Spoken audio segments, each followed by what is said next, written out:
balıq bürcləri. Balıqların o gözəl ürəyin çox az tanıyan insanlar var. Balıqların həmişə ürəyi çox təmiz olur.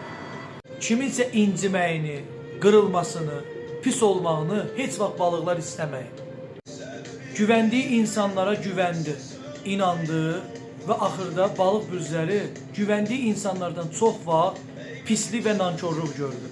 Nə qədər nankorluq, pislik görsə də, amma heç vaxt balıqlar dəyişilmədi. Çünki pis biri olmağı bacara bilməz balıq bürcündə olan insanlar. Balıqlar nə qədər gülsələr də, amma heç kimin xəbəri olmaz ki, balıqlar içində nə fırtınalar yaşayır.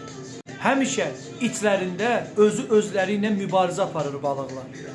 Balıq bürcündə olan insanlar həqiqətən elə sudan çıxan kimi elə pak insanlardır.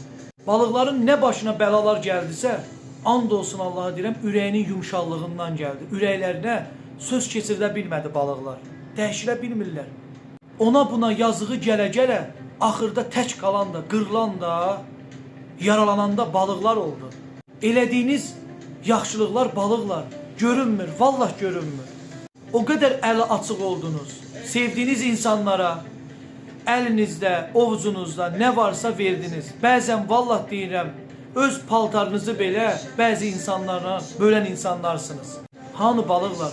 Hanı da? Ax, yaxşılığınızın qədri bilinmir.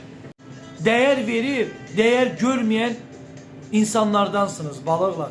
Balıqlar, qırılmaqdan, haqqınızı tapdalamaqdan yorulmadınız. Qaqaşım, valla sənin həyatında bir balıq varsa, incitmə onu. Balıq sənin varına, dövlətinə, şanına, şöhrətinə baxmır. Səndə olan insanlığa, namusa, qiriyyətə, imanlığa baxır. Balığı incitmə, valla bəla çəkərsən.